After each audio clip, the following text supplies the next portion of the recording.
YouTube, how's it going? The Goat House is back. And I got my Carolina Panthers 2021 offseason rebuild for you guys today. Did this for almost every team. We're almost done. We're doing every single team here, don't worry. And we go through the offseason where I play GM, make some cuts, restructures, fix the cap space situation if needed, re-sign players, and then take a look at different scenarios of targets through free agency and the NFL draft. Plenty of NFL offseason content on the channel. Anything you can think of, we'll cover it, especially on our Twitter, instantly when news breaks. So subscribe to us, follow us on Twitter. Check out walkthemock.com if you plan on signing up. Use my code GOATHOUSE, makes it cheap. Here's our Twitter, just constant talk, news, everything. Here's a little cheat sheet for the offseason, live cap space projections, restructures at this link, anything that you need. It's something to keep handy here. I'll pin a link in the comments for all this for you to check out here. Panthers, $39 million in cap space around there. They already made some moves. They're making just as many moves as any team here. They can cut Justin Burris as well. It's kind of a surprise they cut Trey Boston, so maybe they won't move on from Burris. I think they could find better, though, and clear a little bit more, $3.9 million. If they want to clear even more space, they can, restructure, and that's not a pay cut. Shaq Thompson here, 6.46, basically move the money in further years. They want to clear a little more space. Could do the same thing with Christian McCaffrey, so some 5.63, something that's possible here. They already restructured Matt Paradis' their center, his contract, actually. Moving on to resignings, Taylor Moton could get the tag. The tag's a team-friendly for Taylor Moton, a deal, I think. They could sign him long-term. Very solid right tackle, got a bright future. They've been clearing space. They want Curtis Samuel back. He, thrived, in this system, at Joe Brady's system. And then Russell Okung, which you probably got to look out for the guy of the future still. But then they would like to have him back for now just so they have a guy that easy plug-and-play starter right now. So this could be, for three guys, it could be a little pricey, actually, but they don't have a long list of guys at least. Then we go on to a first option, Joe Thuney, who can be on a lot of teams' radar that needs a guard because the other top guard, Brandon Scherf, probably gets re-signed or tagged for the Washington football team, but they would like to have Thuney here. They need help on the interior. The interior is kind of the weaker spot of the line. They let some guys walk that have been below average in free agency here, so get a guy like that. Could use more safety help. They did get rid of Trey Boston, so kind of replacing him, Anthony Harris. Guy like Jeremy Chin could play linebacker, safety, pretty much all over, but need more of a playmaker in the back end, the deep side of the field. And they could add a corner to pair with Dante Jackson as well, and Shaq Griffin from Seattle Seahawks. So these would be some major signings for them.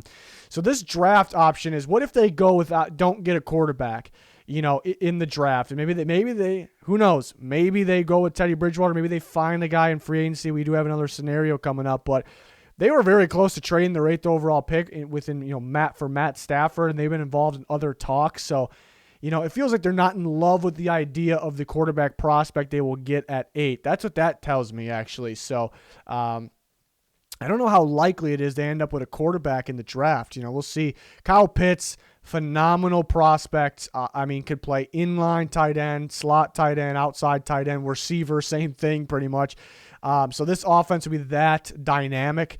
Matt Rule hasn't really featured a tight end in his past and last year, but Joe Brady kind of has, and they may go that route. This is just a dominant offense that fits today's era, so I would love the pick. Just too good to pass situation, and it makes that offense that much better. Kind of a tight end's dream, or a quarterback's dream here, to have the tight end, all these receivers, Christian McCaffrey.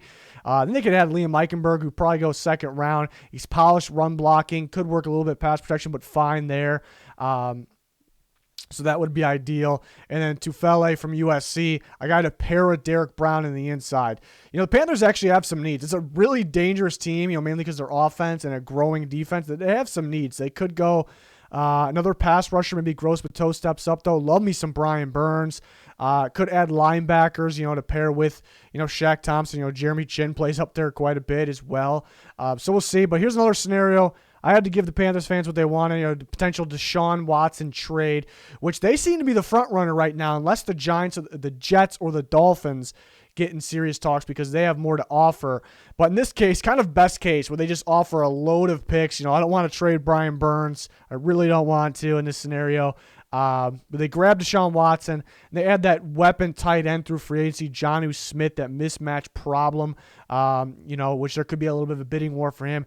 And they had a guy like DJ Fluker who can play guard or tackle, would plug in for guard for them and definitely boost, definitely running the ball would help there, but also still an upgrade from what they had in the interior last year for pass protection. So they don't have that 8th overall pick. Early second round. Maybe they got to trade their second round pick. This really isn't a trade scenarios video, though.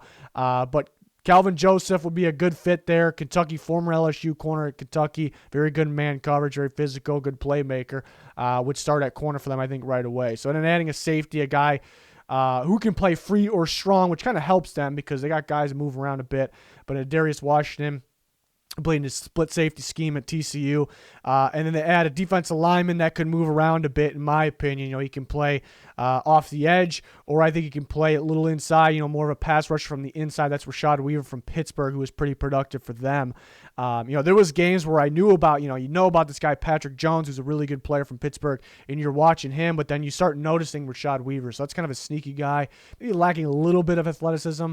That's why, he's strong enough to play inside. So, some interesting scenarios, to say the least, for the Carolina Panthers. We'll see what they end up doing. We'll see if they try to get Stafford. Maybe it's a blessing in disguise they didn't, because maybe the Texans will finally make Deshaun Watson available, and then they'll get him. That would be a blessing in disguise then for them missing out on Matt Stafford. But maybe they get that veteran. Maybe it's Teddy Bridgewater again. I don't know. Fans probably don't want that. He was looking good earlier. Then injury came along. He was looking pretty bad second half of the year. So we'll see what happens here. Definitely a team to watch this offseason. We're doing this for every single team. We've done it for almost every team so far. All kinds of NFL offseason content, free agency trades, rumors, grading every single free agency signing, trades, all that. Following us on Twitter will help as well. And we cover you for the NFL draft. So appreciate you guys for watching this video. That is going to do it. Goodbye.